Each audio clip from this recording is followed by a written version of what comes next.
And I think there's a new model that's emerging that might be really helpful too. I don't know what you would call it, venture philanthropy, or where there's a mix, where there's investors, but the investors peel off a certain percent and to invest in like earlier stage and innovative research and sort of help with the flywheel effect of like innovation that then ultimately could feed in to some of the ways that they could make profits in the future as well. But Brad, thank you for taking me around downstairs, and great to see this institute, which is, and I've been in the space for 4 or 5 years. As a non-scientist, I'm always amazed to see the different ways that we can generate research and then see that research come into the real world through commercialization. And then you see how academia, it's clearly a pivotal part of this equation, but there are bits missing in between academia and venture capital. It feels to me like this institute, the way that you as a team and with Jennifer, you have been designing it, is really trying to fit, or rather design a novel way of producing science. Yeah, absolutely. Jennifer says that the Innovative Genomics Institute, the IGI, wouldn't exist if it was just individual professors doing the research in their individual labs. That can happen independent of the IGI. Yeah. They're going to look at their mechanism, they're going to do their experiments and look at the different scientific phenomena. Where the IGI comes in is exactly to try to fill that gap that you were talking about. We provide ideas of where science can make an impact in the world. And we then can tap into these amazing resources at the different universities that we work with, here at Berkeley, but up at UC Davis, one of the best ag schools in the world, UCSF, one of the best medical schools in the country, and we have these amazing scientists that we can just tap into. And we can direct them with philanthropic funding, usually, to go after relevant systems, a relevant disease, a relevant agriculture target, or a climate target, greenhouse gas emissions. So they could be studying an ecosystem out in the Sierra Nevada mountains, or they could be studying the rumen of a cow and the methane emissions coming out of the cow. Which one of those do you think is more relevant to the global populations right now? It's the methane coming out of the rumen of the cow. So we try to start by stimulating research that's applied towards really big, significant societal challenges. That inherently helps, I think, the transition out to company formation, because if you can solve those problems, then it's naturally going to be picked up into sort of a more commercial setting. Do you pick up the problems yourself, or do you, spread your, or you tender expressions of interest from big stakeholders? I think part of it is, we have advisors. We don't operate in a vacuum. We have donors and philanthropists that come in with specific interests and specific ideas. But I was at DARPA prior to this, and part of what DARPA trains you to do is to kind of think about big problems and things that science can do to try to solve those problems. Now, granted, at DARPA, those are with the blinders towards national security and the warfighter and trying to sort of avoid strategic surprise. But here at the IGI, we have the freedom. I mean, the UC Berkeley is a nonprofit. We are a public university. We represent public universities. We're looking at large-scale, societal scale problems, and so it's not too hard to find those. I mean, like climate change, there's quite a big consensus on food security. We need to feed people. We need to use less resources, less land. Solid tumors and cancer, neurodegenerative disease, rare diseases that startup companies usually don't go after because there's no profit model behind them. I won't take too much credit because I think a lot of these it's fairly obvious that these are big problems. I think where the IGI comes in is that we devise solutions. Like, how does the science from an individual lab or a group of labs, how does that translate into something that could actually provide a solution? And that's where I come in and where Jennifer comes in, and how sort of the special sauce of the IGI, I think it separates us a little bit. I see it. So one thing is to understand or identify the problem, and then in designing a potential path to a solution, is that something that is run exclusively by the two of you, or do you have almost like a layer of CSOs or equivalents? Yeah, we do. We have people that really think a lot about cancer and CAR T cells and solid tumors and some of the most difficult problems in cancer. We have a lot of people that think about the rare disease space, and that's really a misnomer. If you sum up all of the 7,000 plus rare diseases, it's like 100 million people in the world. Yeah.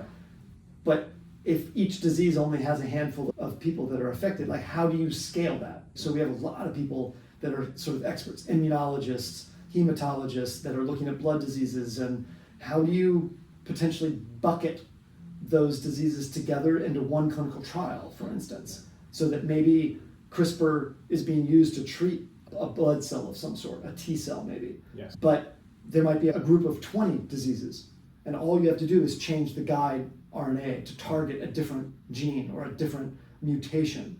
And the FDA is now considering whether they could consider that all under sort of one clinical umbrella. And that's how you could see about maybe scaling that. So we leverage a lot of experts in these areas. It's not just me, it's not just Jennifer. We do have people that have been from industry. I was talking about our director of intellectual property, she came from industry. We have Fyodor Ernov, came from industry. He's now a professor here at Berkeley that leads some of the rare disease work. We have partnerships with industry. We have a partnership with Danaher.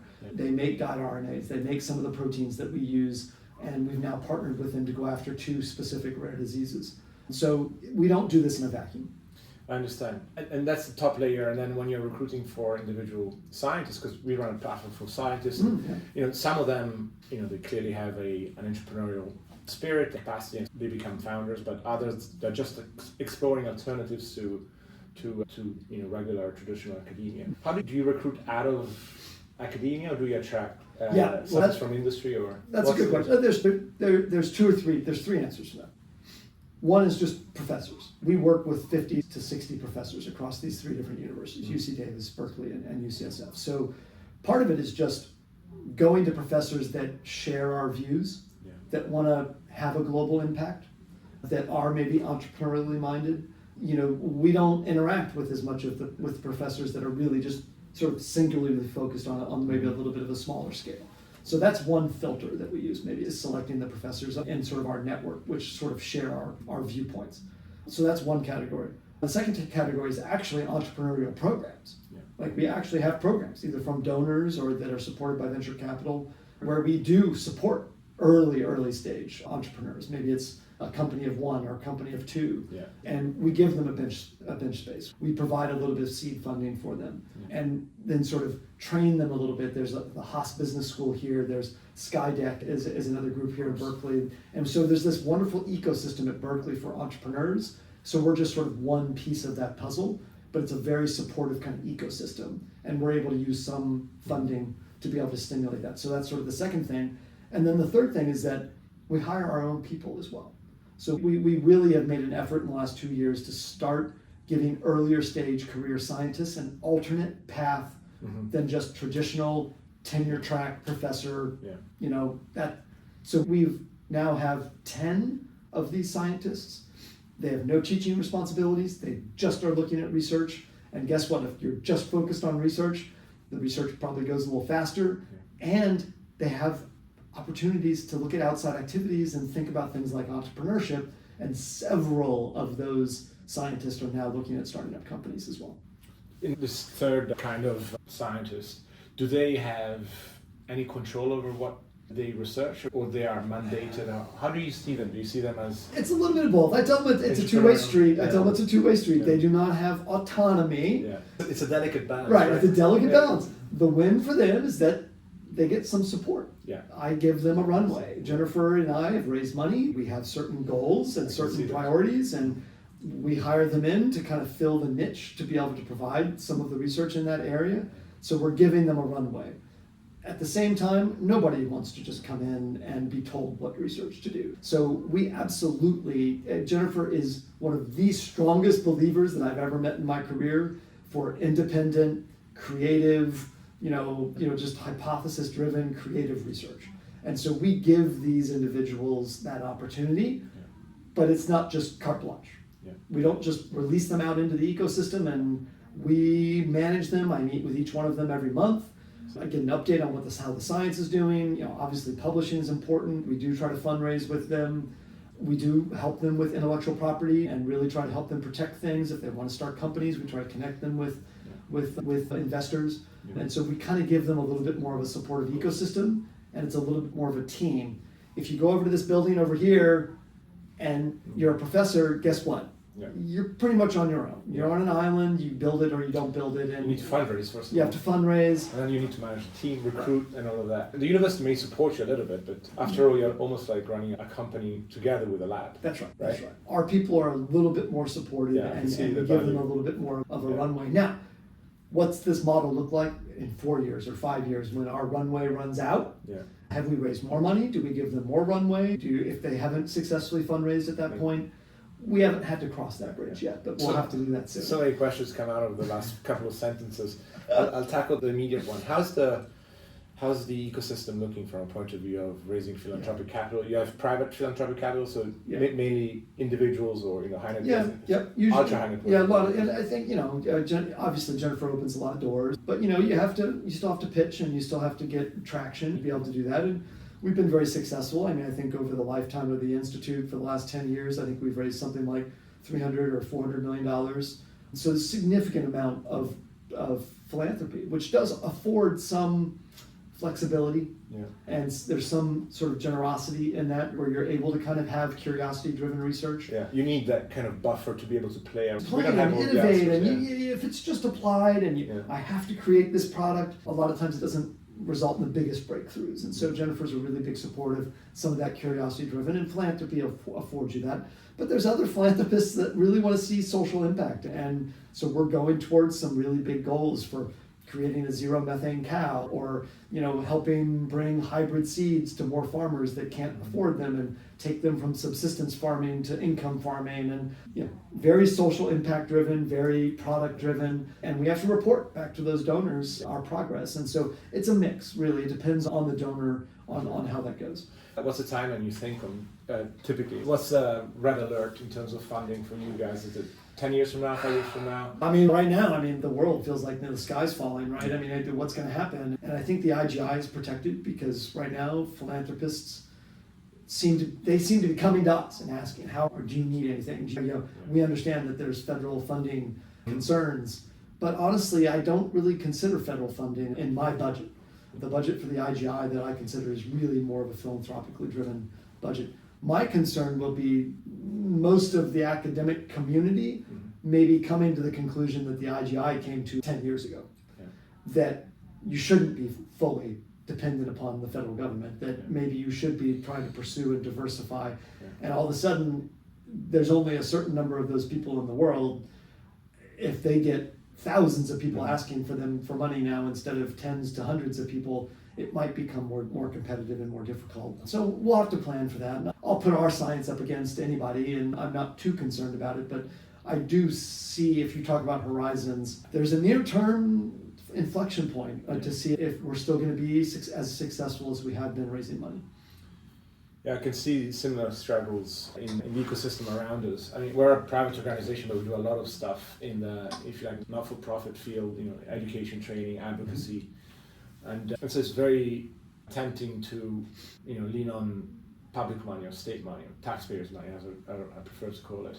And we made a conscious decision of staying away from that, because I think that it's the level of discern that the government administrators apply in terms of selection of the worthwhile projects is probably less than that applied by an ultra high net worth individual and the family office of that. They tend to have at least a very clear thesis or an expectation of return. There's more accountability. Yeah. So I can see how it may also help you it makes it easier for you to operate a machine that has that level of... Well, I have a unique perspective on this probably because I worked for the Department of Defense for 18 and a half years. You can see I worked at the Naval Research Laboratory and had my own patents, but I also worked at DARPA for about 4 years. And it's different. I will be the first person in the room to stand up and say how important government and taxpayer support is, because the money we invested at DARPA is supposed to benefit the taxpayer. That is the metric, right? It's national security. It's trying to anticipate strategic surprise. Things like the internet and GPS and self-driving cars, like they had origins there. That now has global implications and global good for society generally. That's what public funding, what taxpayer funding can do, and that stems to NIH and ARPA-H and all of these other organizations. Their mission is to support public good. That can be through fundamental research, but also can be through company formation. And a lot of the companies that are formed and a lot of the economic benefits that the country in the United States sees is due to that innovation engine that you see driven by government funds. So that I just have to say that one. But that doesn't mean that there's not a role for philanthropy. But philanthropists have their own priorities. And I see it every day. I mean, we had three philanthropists in the building today already, and they have their own priorities and their own interests. And should we be solely dependent upon the whims and the interests of a high net worth individual? Yeah. There are many that are altruistic and are looking for social impact and just trying to help save lives and to do very good things. And there are others that have other priorities and have other really initiatives that they'd like to start. And look, the IGI has technology that can be applied to almost any of those. And so I'm very good at pivoting and to see where science can have an impact. Yeah. So I think they're different, I guess is what I'm trying to say. Yeah. And then you throw in investors, that's a different goal as well, right? Of course. You know that world better than me probably.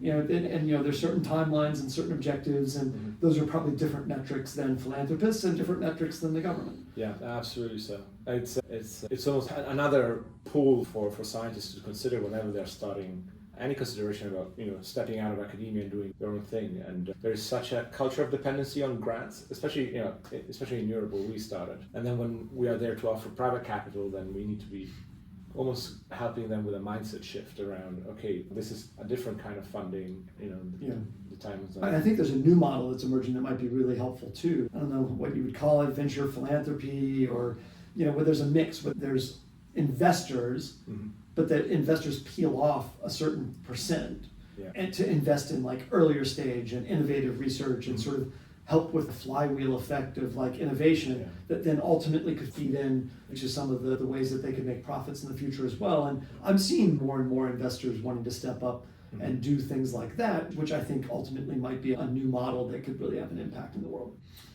We see them a lot. It's very interesting. Also, there are FROs or focus research. Yeah. I work a lot out here in the Bay Area with sort of the FRO world. Yeah. And that's an interesting one as well. It doesn't really fit in any of the models that we talked about. It's kind of like a startup, but it's got a little bit different timelines, and they're not looking at a specific product that could make a profit. And so you sort of free the science. Yeah. And the timelines are a little bit longer, but it's also for a limited period of time. And so that's definitely an interesting model, and I think some of the earliest FROs are now starting to try to figure out what the next steps are, and it'll be interesting to see. Yeah, it'll be interesting to see. When you were at DARPA, were you aware of this institute? Yeah. There was actually some funding that not directed by me, but there was a program called Safe Genes, and Jennifer was a PI on one of the Safe Genes projects that was trying to develop sort of safety bumper tools for CRISPR.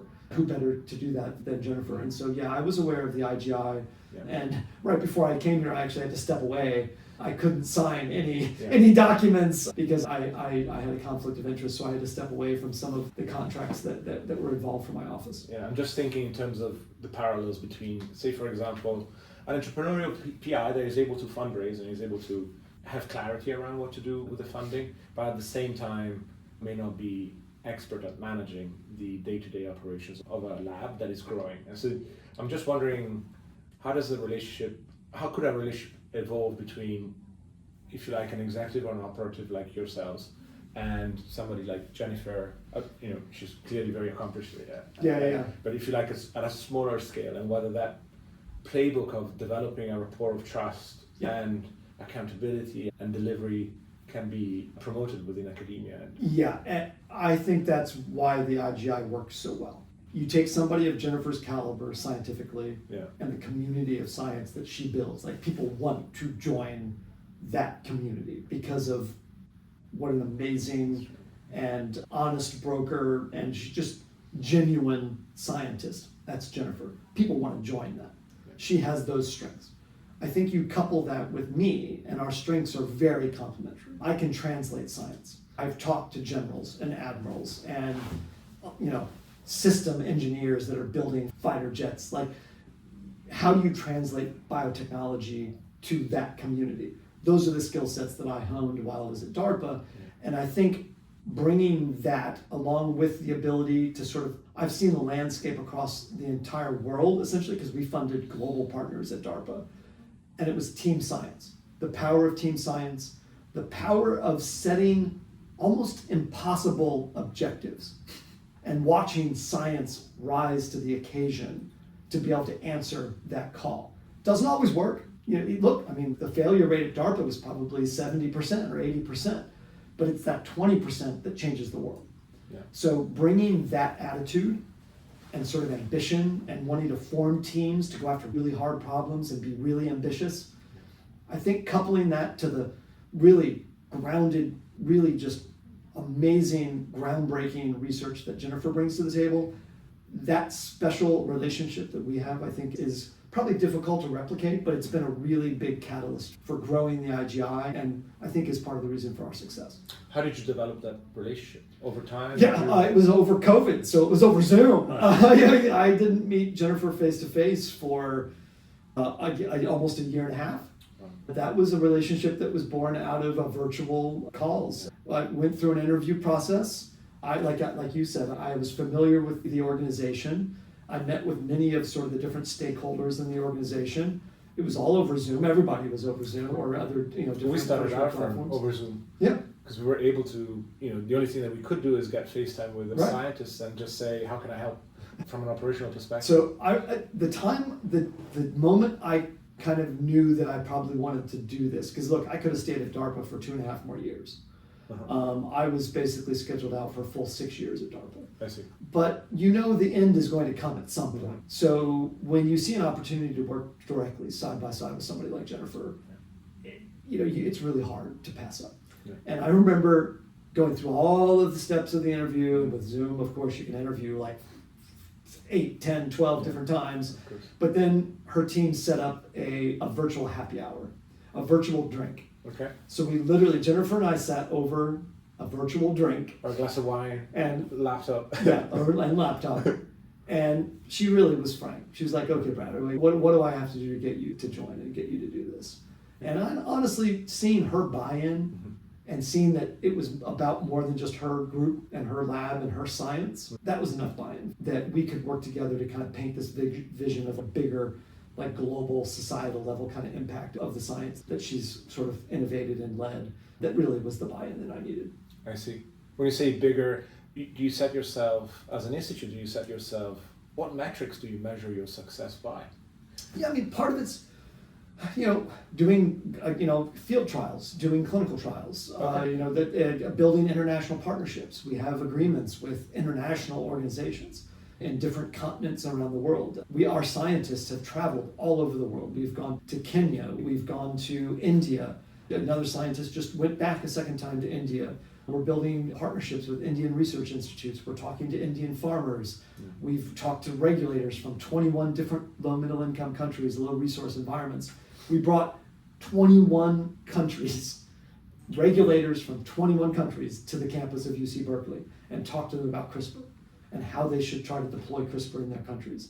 We've trained scientists now from many different countries around the continent of Africa in CRISPR technologies. They're looking at pearl millet. They're looking at ginger.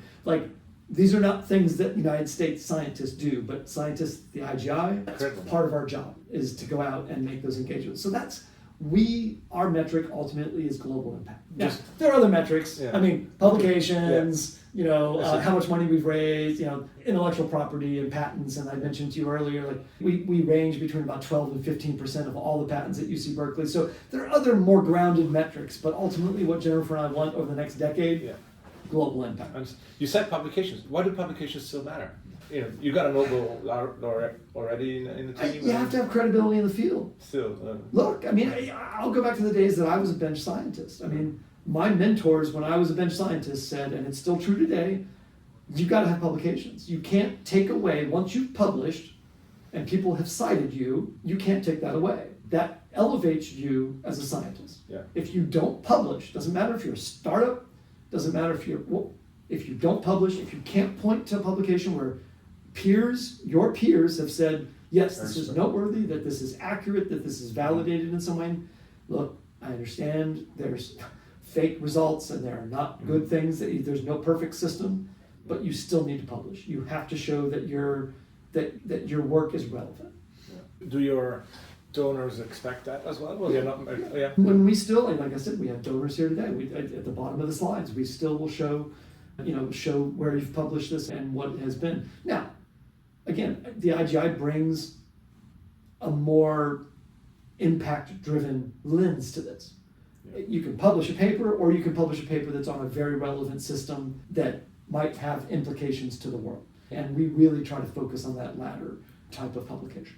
That's very interesting to hear that even though you have all the freedom, if you like, or, as an institute, you're probably spearheading an alternative way of doing research within academia, but also connecting with the real world. That something like a publication is still something that you need to follow. As a non-scientist, I always felt that publication is sort of driving you almost in the opposite direction of impact and practical. Don't get me wrong. We protect our discoveries, and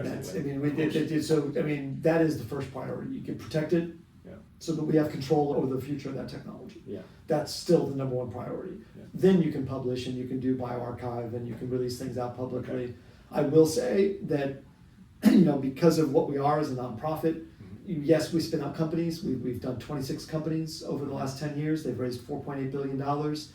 This is not small impact. This is large impact. But we also look at more nonprofit paths to impact.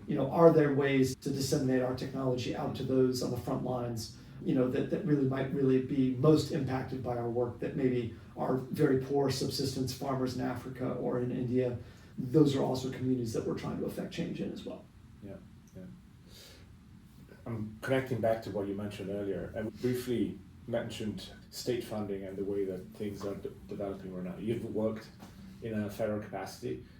What do you sense what direction do you sense that the US will be taking in the future in terms of interpreting what science commercialization looks like and how high of a priority it is for the security country? Yeah, I think the federal government just put out their sort of national security kind of biotechnology report, essentially. It was pretty dire.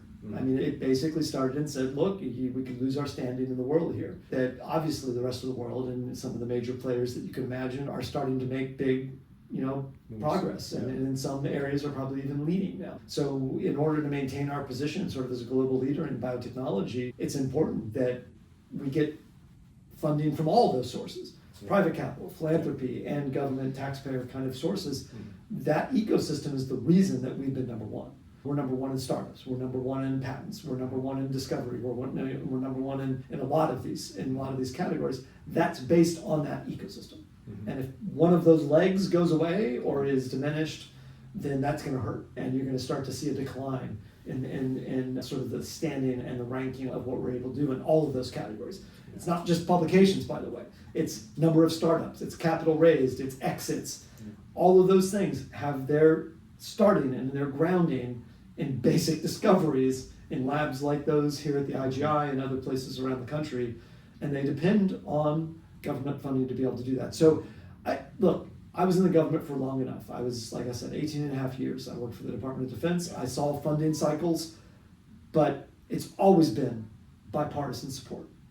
Always bipartisan support for the reasons that I just said. Yeah, it's higher than politics. It should be over politics. Yeah. You put money into science and you get a return on that investment. You get it in the form of what you do in startups, in those employment and everything. Exactly. And the jobs and all of those things. That is why we invest in science. And it's also a national security issue as well. It maintains our standing in national security as well, to be able to say that we own these technologies, that we can control these technologies, that we compete globally in these technologies. People come here for that reason. They know we're the leader in this world. And that's why it's always been a bipartisan thing. So I'm still very hopeful that we're going to maintain our standing for those reasons. It's I guess it's that period where the administration is just getting settled in and then figuring out their own policies, or that they want to unshackle themselves from old policies to promote new ones. But there are so many venture capitalists in DC right now, both in the government, but also from a point of view of wanting to know more about the future of it's so uncertain industry, right now.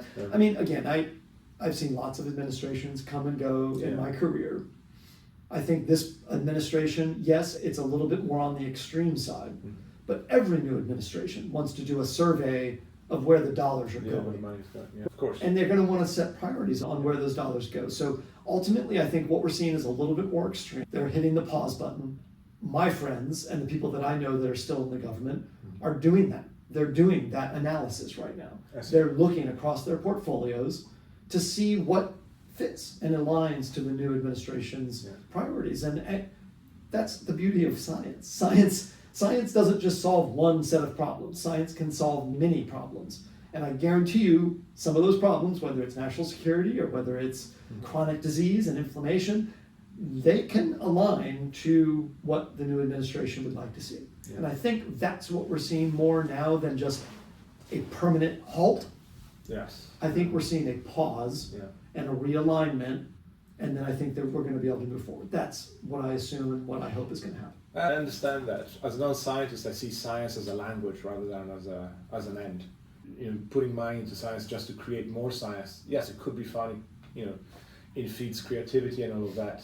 But if you interpret it as a medium, as a tool towards an outcome, then it can have much more impact, much more driven impact. And again, that is apolitical. That message is bipartisan. It's an economic message. It's a national security message.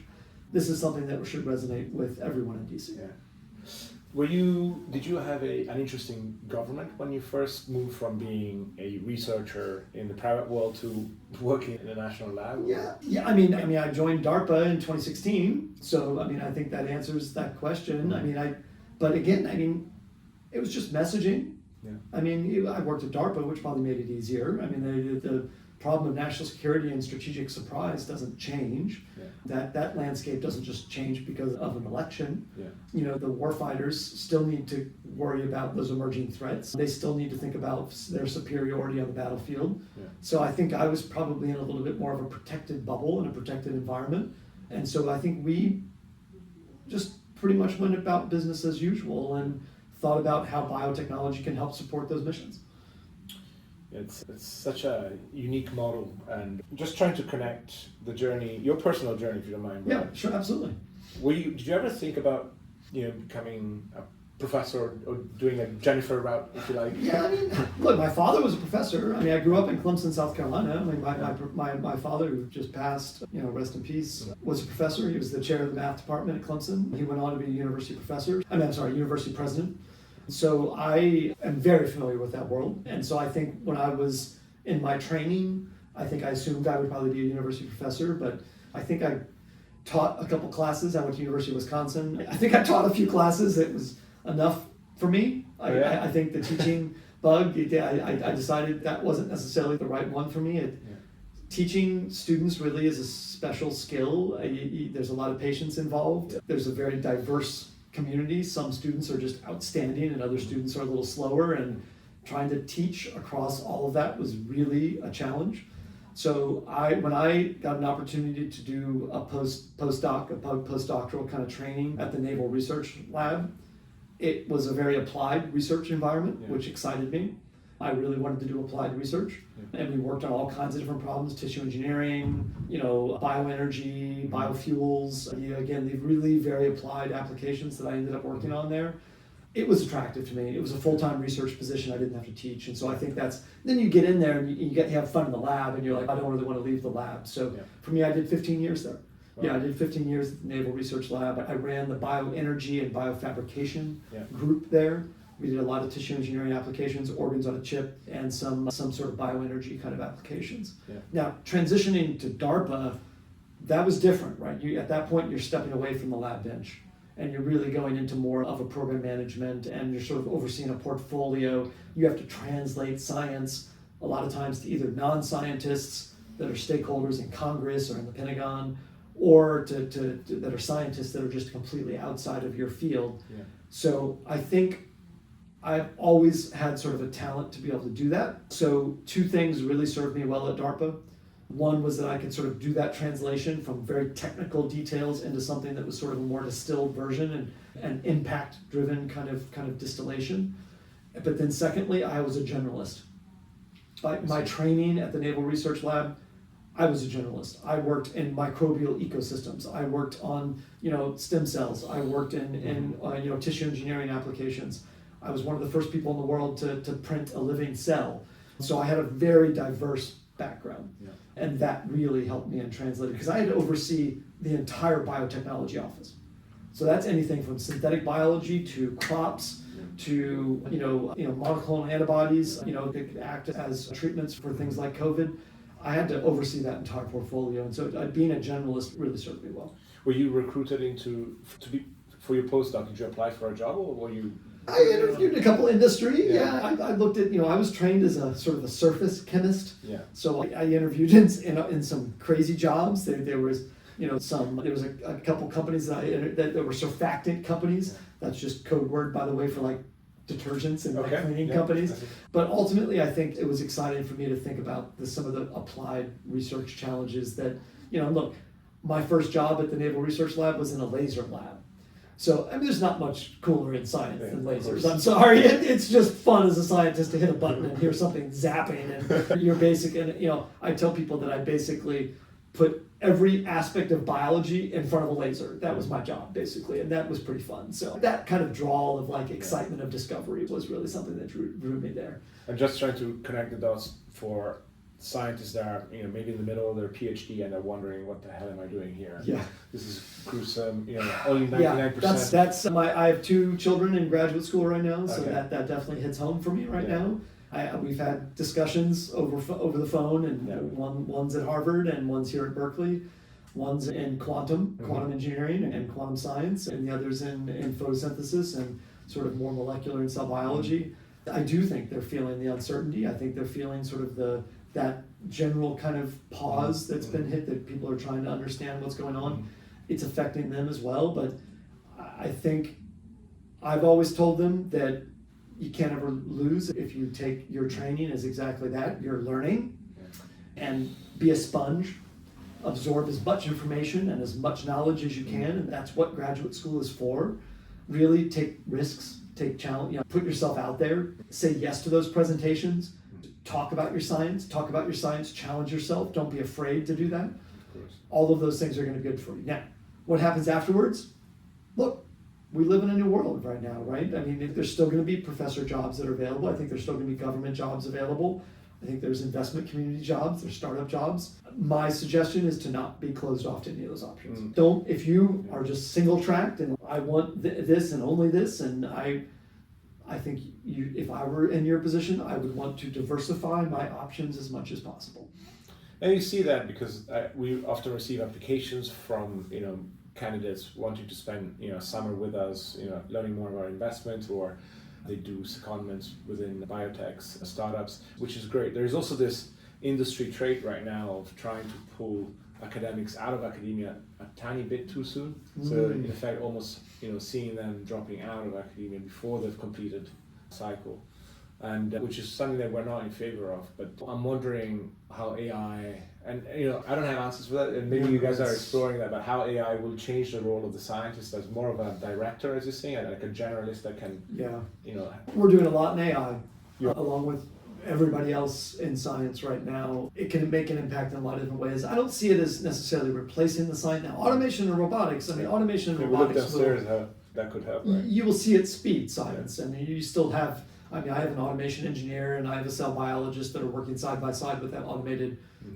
robot that I showed you. So it's not like they're fully replacing, it's just amplifying what they can do, and it's accelerating what they can do. And I think AI is going to do the same. You still have to have a human at the keyboard that's devising those algorithms, that's really interpreting the answers. And if that's done in a vacuum, then it's a bad thing. There's a real possibility for what I call garbage in, garbage out. If you're using data that's garbage, you're going to get garbage out. And if you aren't sophisticated enough to recognize that, that's actually going to inhibit progress and inhibit innovation. So I think you really still need very smart people to be able to sort of validate and understand what's going on, so that you can interpret those results. And that's where the sweet spot's going to occur. So that's really where we're focusing on quality data. We're focusing on sort of why are you using AI?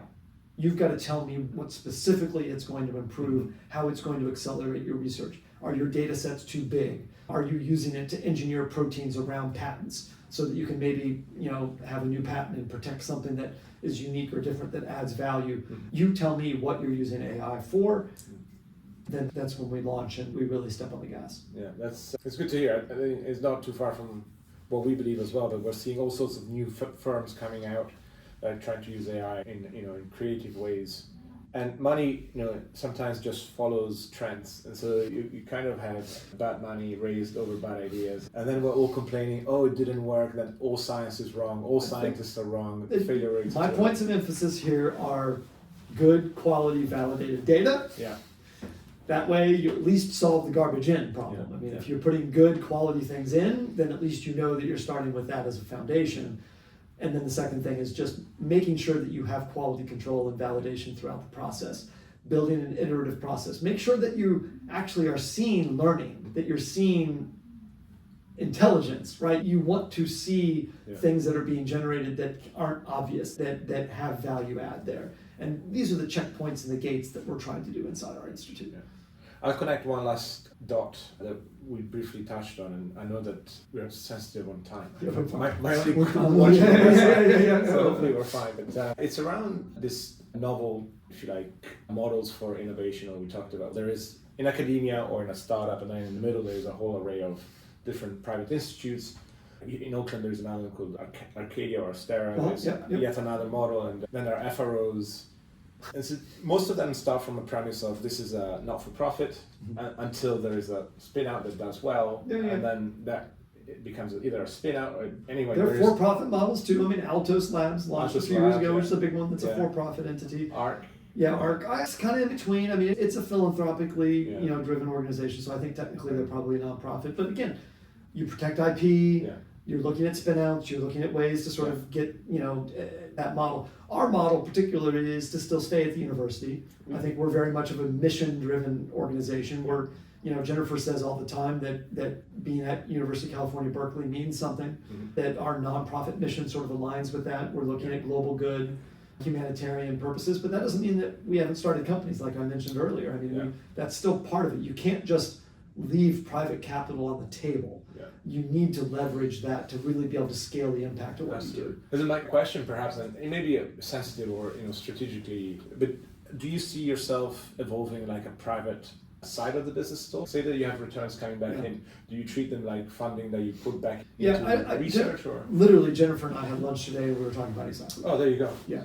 I mean, I don't think you can take anything off the table. Yeah. You see Berkeley people close your ears. Yeah. But I mean, we can't take anything off the table. I think especially in the current climate where, again, you need to diversify how you raise money. And depending on how universities adapt to that current climate, the IGI might have to adapt with that climate as well. And so I think we're open to new ideas and open to new models. And we are very well aware of all those models that you just talked about, the FRO, the Altos model, the ARC model, Broad Institute model. Everybody's a little different. The IGI is also a little different, and I really like where we are right now. But that doesn't mean that in 3 years or 5 years or 7 years that we're recalcitrant and that we're just going to stay stagnant. I think we have to be adaptive. Background to this question is trying to provide some insight over how even PIs today, that they may be within academia, they may be able to raise private funding to do their own gig, to in effect, that even you guys are constantly trying to innovate on the business model or are aware of that, rather than hoping that some institution, whether it's academic or a government, offers you a package of, this is how you can continue doing your research. And Berkeley plays ball with us at that point. I mean, we have big industry partners that do sponsor research. We have, like I said, philanthropists that just have completely unrestricted gifts. And then we have kind of things in between where they're really interested in this specific area and trying to really make this kind of impact or making this kind of product. And it's kind of in between. So all the way from very programmed, big corporations that give us money and work side by side with us, all the way to complete unrestricted gifts that allow us the flexibility to decide how that money is used, to kind of things that are in the middle. And the university plays ball on every one of those. So far, the university has been very supportive of the IGI and our way to be able to kind of be flexible and adapt to kind of changing landscapes and changing opportunities. This is good. Brad, super insightful. Thank you for your time today. You're welcome. Yeah, you're I'm great. sure that our community now counting 1,300 scientists registered on Sandbox, That's amazing. our training platform. All of your scientists within this building are very welcome to create it, access the material. It's free, and it's a way of connecting with other entrepreneurial scientists from across the world. Yeah, hopefully we can connect Awesome. with us. That's great. Thank you, Brad. Yeah, great. I'm glad that was fun. This is great. And now I've ended a very long day, so I'm Head home.